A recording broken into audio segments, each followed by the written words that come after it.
Hai semua, selamat datang di channel Baca Saham. Pada video ini, kita akan membahas satu topik dengan judul berikut ini. Tapi seperti biasa, semua pembahasan bukan rekomendasi dan hanya informasi. Ingat, kerugian kamu tanggung sendiri ya. Nah, pada video kali ini, saya mau membahas satu saham yang sudah menerbitkan laporan keuangan Q2 tahun 2025. Kamu bisa lihat datanya di sini. Pada Q2 tahun 2025, labanya sedikit mengalami penurunan dibandingkan Q2 tahun 2024. Tapi menariknya, jika dilihat saham ini masih menghasilkan laba yang cukup baik dengan angka yang tidak mengalami penurunan signifikan dibandingkan tahun 2024. Secara tahunan diproyeksikan mencapai 20,18 triliun di tahun 2025 berdasarkan data hingga Q2 tahun 2025. Dari aspek gross profit marginnya di angka 57% dengan net profit margin 27%. Net income-nya quarter year on year growth minus 12,15%. Untuk aspek dividennya juga menarik dengan angka sekitar 9,14%. Harga tertinggi yang pernah dicapai adalah 6.250 dan saat video ini dibuat masih berada pada angka yang cukup tinggi. Saham yang kita bahas adalah saham BBNI dengan harga 4.090 saat video ini dibuat, yang mana selama tahun 2025 masih turun 5,98%. Sebentar kita akan lihat lebih detail terkait laporan keuangan Q2-nya, tapi kita lihat dulu dari aspek PBV saham BBNI. Saat video ini dibuat, PBV-nya 0,95 kali, artinya saham dengan laba 20-an triliun ini yang diproyeksikan di tahun 2025 masih diperdagangkan pada harga saham di bawah dari modal per lembar sahamnya. Apakah itu merupakan hal yang wajar ataukah ini merupakan sebuah kesempatan? Silahkan kamu analisa lebih mendalam lagi. Menariknya, aspek dividen di tahun 2025 374 yang jika kita bagi dengan harga saham saat video ini dibuat, angkanya menarik dengan nominal 9,14%. Nah, kenapa saham ini dikatakan sebagai salah satu saham yang wajar? Alasannya sebagai berikut. Jika kita menggunakan 3 unsur kriteria, yang pertama menghasilkan net income di atas 10 triliun rupiah secara year to date, kedua dividen yield-nya di atas 7%, dan yang ketiga PBV-nya di bawah 1 kali, maka hingga video ini dibuat, ingat hingga video ini dibuat, hanya BNI yang memenuhi kriteria dari ratusan saham yang listing di Bursa Efek Indonesia. Dengan net income sekitar 10 triliun, dividen yield sekitar 9 triliun, dan PBV sekitar 0,95 kali. Apakah menurutmu ini merupakan sebuah hal yang menarik? Silahkan kamu analisa berdasarkan sudut pandangmu sendiri. Oke, sekarang mari kita lihat dari sisi laporan keuangannya yang disajikan per data 30 Juni tahun 2025 dalam jutaan rupiah.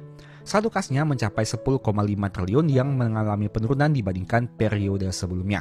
Kita lihat dari aspek kreditnya. Mari coba kita lihat untuk kredit yang diberikan oleh perusahaan ini. Nah, ini merupakan informasi detailnya. Kredit neto masih mengalami kenaikan dari 737 menjadi 742 triliun di Q2 tahun 2025. Jika kita lihat di sini, untuk cadangan kerugian penurunan nilainya mengalami penurunan. Tapi di sisi yang lain, jumlah kredit yang diberikan secara neto mengalami kenaikan. Begitu juga dengan total pinjaman yang diberikan secara bruto sebelum dikurangi cadangan kerugian penurunan nilai.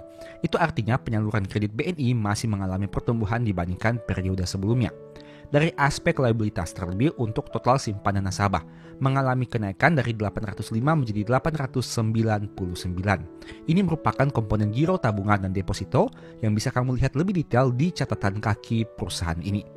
Oke, kita lihat dulu untuk aspek ekuitasnya. Jumlah ekuitas perusahaan mengalami penurunan dari 162 menjadi 160 triliun di Q2 tahun 2024 ini. Data yang disajikan dari tanggal 1 Januari hingga tanggal 30 Juni tahun 2025. Karena kita membahas laporan keuangan sampai dengan Q2. Kita masuk kepada laba ruginya. Pendapatan bunga perusahaan sebenarnya masih naik dari 32,1 triliun menjadi 33,6 triliun rupiah. Nah, ini ada beberapa poin yang juga cukup menarik karena muncul di tahun 2025 khususnya pada Q2 tahun 2025 ini. Tapi kita lihat dulu untuk beban bunganya juga mengalami kenaikan. Nah, secara neto pendapatan bunga bersih sebenarnya masih naik dari 19 triliun menjadi 19,5 triliun rupiah. Tapi pada Q2 tahun 2025 ini BNI tidak mencatatkan adanya pendapatan premi dan hasil investasi, begitu juga dengan beban klaim. Sehingga pendapatan premi dan hasil investasi bersih tidak mengalami kontribusi dibandingkan tahun 2024-nya dengan jumlah 786. Nah, tapi jika kita lihat di sini ada hal yang menarik karena ada komponen baru yaitu pendapatan asuransi dan beban asuransi. Artinya dari yang awalnya pendapatan premi dan hasil investasi serta beban klaimnya di tahun 2025 dicatatkan menjadi pendapatan asuransi dan beban asuransi. Apakah kedua hal ini merupakan hal yang sama hanya ganti nama saja? Silahkan kamu telusuri lebih detail lagi. Ada juga pendapatan hasil investasi sebanyak 831 dan beban asuransi keuangan bersih sehingga memiliki nominal pendapatan asuransi dan hasil investasi bersih sebanyak 343. Angka ini jika kita lihat dan bandingkan dengan tahun 2024 untuk pendapatan premi dan hasil investasi sejumlah 786 memang mengalami penurunan. Untuk provisi dan komisinya, kamu bisa lihat bahwa tidak terjadi perubahan yang signifikan. Kita lihat untuk aspek lainnya, keuntungan dari penjualan aset keuangan mengalami kenaikan dengan nominal yang cukup menarik, tapi untuk laba selisih kurs mengalami penurunan. Cadangan kerugian penurunan nilainya. Ini yang menarik, terjadi kenaikan dari 3,5 menjadi 3,7 triliun rupiah. Untuk beban operasional lainnya, bisa kamu lihat untuk detailnya di sini setiap komponen biaya yang dimiliki oleh perusahaan ini. Nah, secara total laba operasionalnya mengalami penurunan dari 12,9 menjadi 12,3 triliun rupiah. Kamu tentu sudah tahu beberapa aspek yang menyebabkan hal ini bisa terjadi, seperti kenaikan dari beban operasional lainnya, kenaikan dari pembentukan cadangan kerugian penurunan nilai, dan lain sebagainya. Pada intinya, laba BNI sampai dengan Q2 tahun 2025 mengalami sedikit penurunan dari 10,69 menjadi 10,09 di Q2 tahun 2025. Mari coba kita hitung penurunannya seberapa besar. 10,09. Kita bagi dengan laba di tahun sebelumnya. Nah, penurunannya sekitar 5,6% dibandingkan tahun 2024 berdasarkan data yang ada ini. Tapi kamu perlu hitung lagi, mungkin saja saya ada salah input atau salah hitung. Nah, menurut kamu bagaimana dengan kondisi seperti yang sudah dipaparkan pada video kali ini? Apakah BNI merupakan salah satu saham yang menarik untuk dianalisa lebih lanjut? Silahkan kamu pertimbangkan sesuai dengan kriteria kamu masing-masing. Ingat, video ini bukan rekomendasi tapi hanya sebagai informasi saja. Untung rugi kamu yang tanggung sendiri. Sebagai informasi juga, sebelumnya saya sudah sempat buat satu video yang mungkin bisa berguna. Nonton hingga selesai agar memperoleh pemahaman yang utuh. Nah, pada video kali ini saya mau membahas dua saham yang bisa dikategorikan sebagai saham growth. Kenapa? Karena jika melihat data dalam jangka panjang, kedua saham ini masih menghasilkan pertumbuhan dividen. Dan menariknya, jika kita melakukan simulasi dengan membeli di harga yang paling tinggi atau all time high-nya, masih ada potensi keuntungan yang bisa diperoleh. Tanpa basa-basi lagi, mari kita masuk saja kepada pembahasan. Tapi ingat, mohon cek lagi datanya. Bisa saja terdapat kesalahan pengetikan atau pengambilan data. Dan saham yang disebutkan bukan rekomendasi tapi hanya sebagai informasi saja. Kita masuk saja ke dalam pembahasannya. Nah, saham yang akan kita bahas adalah saham BNGA atau Bank CIMB Niaga dan PTBA atau PT Bukit Asam. Mari kita lihat terkait perbandingan harga sahamnya. BNGA harga tertingginya adalah 2.220 dan harga saat video ini dibuat di angka 1.665. Itu artinya sudah turun sekitar 25%. Tapi sebaliknya, jika harganya bisa kembali lagi ke angka all time high-nya, maka ada potensi kenaikan sekitar 33%. Untuk PTBA, harga tertingginya adalah 5.025 dalam 10 tahun terakhir dan harga saat ini 2.430. Artinya turun sekitar 51%, dan jika harga sahamnya kembali ke angka all time high, ada potensi sekitar 107%. Oke, kemudian kita bahas dari sisi dividennya. Untuk BNGA, dividen per lembarnya 155,73. Dengan harga saham saat video ini dibuat, artinya dividen yield sekitar 9,4%. Untuk PTBA, dengan dividen per lembar 332,44 dengan harga saham saat video ini dibuat, artinya dividen yield sekitar 13,7%.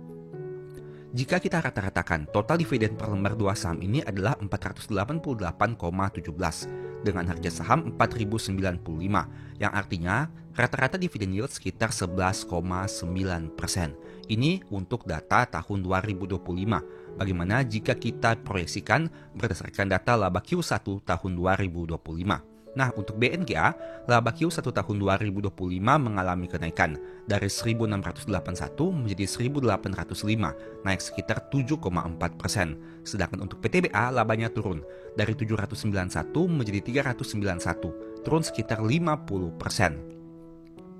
Artinya, jika kita memanfaatkan kenaikan atau penurunan laba ini di Q1 tahun 2025, kemudian kita masukkan ke dalam unsur dividen per share saat ini, maka diproyeksikan dividennya di tahun 2026 nanti dengan data Q1 tahun 2025 bisa menjadi 167 untuk BNGA dan 164 untuk PTBA dengan asumsi dividen payout ratio-nya tetap dan kita hanya memasukkan unsur berdasarkan laba di Q1 tahun 2025 yang dibandingkan dengan Q1 tahun 2024. Ingat, data ini hanya bersifat proyeksi saja dan masih banyak bias karena kita hanya menggunakan data Q1-nya, kita harus menunggu data Q2 sampai Q4. Selain itu, kita juga mengasumsikan dividen payout ratio-nya tetap. Nah, dengan hal tersebut, maka dividen yield-nya diproyeksikan menjadi 10% untuk BNGA dan 6,8% untuk PTBA.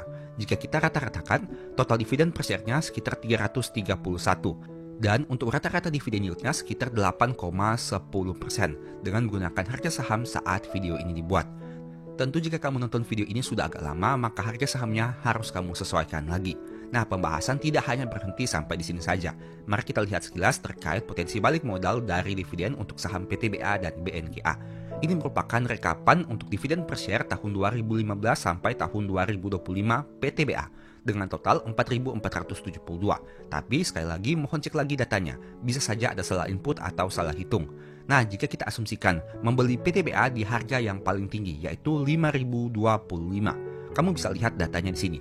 Untuk total dividen yang sudah dibagikan tahun 2015 hingga 2025 adalah 4.472, yang artinya sudah balik modal sekitar 89% jika membeli di harga yang paling tinggi. Ingat, untuk data ini kita menggunakan angka konservatif karena kita menggunakan angka all time high dalam 10 tahun terakhir.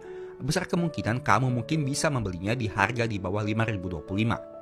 Tapi saya menggunakan harga all time high-nya agar supaya lebih konservatif saja. Nah, dari sini, jika kita simulasikan dividen ini mengurangi dari harga beli kita, maka pada tahun 2025 dengan dividen yang sudah kita terima sebenarnya harga beli kita hanya menjadi 553, yang mana jika kita bandingkan dengan harga saham saat video ini dibuat di angka 2430, kita masih mengalami keuntungan untuk total dari dividen dan kapital. Tapi ingat, ini dengan asumsi kita menerima dividen setiap tahun dan harga beli kita 5.025. Tentu saja setiap orang punya skenario-nya masing-masing. Tapi yang mau saya tampilkan di sini adalah dengan memanfaatkan dividen di masa depan, apabila perusahaan masih menghasilkan kinerja yang bertumbuh dalam jangka panjang, sebenarnya masih ada harapan untuk bisa balik modal dari dividen dan tidak selalu harus mengandalkan capital gain. Bagaimana untuk saham BNGA? Ini merupakan rekapan data tahun 2018 hingga tahun 2025. Total dividennya sekitar Rp638 per lembar saham. Artinya, jika kita beli di harga tertinggi 2.220, maka potensi balik modal sekitar 28%. Dari yang awalnya 2.220 per tahun 2025 dengan mengurangi dividen yang sudah kita terima, harga beli kita menjadi 1.581. Nah, menariknya untuk BNGA ini sendiri juga masih menghasilkan kenaikan harga saham jika dibandingkan dengan harga saham saat video ini dibuat di angka 1.665. Meskipun membeli di harga yang all time high, tapi baik PTBA maupun BNGA masih menghasilkan kinerja yang positif. Tapi ingat, ini berdasarkan data di masa lalu, di masa depan bisa saja berbeda. Untuk itu, penting bagi kamu untuk selalu memiliki mitigasi risiko dengan mempertimbangkan potensi profit dan risiko yang siap kamu hadapi. Semoga video ini bisa memberikan manfaat kepada kamu. Dan seperti biasa, ini bukan rekomendasi tapi hanya sebagai informasi saja. Demikianlah pembahasan singkat pada video ini. Selalu ingat bahwa semua saham dan pembahasan yang ditampilkan bukan rekomendasi dan hanya bersifat edukasi.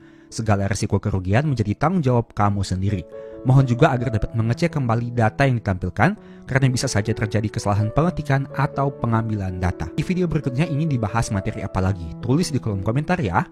Berikut ini beberapa list ebook baca saham. Pertama, psikologi saham.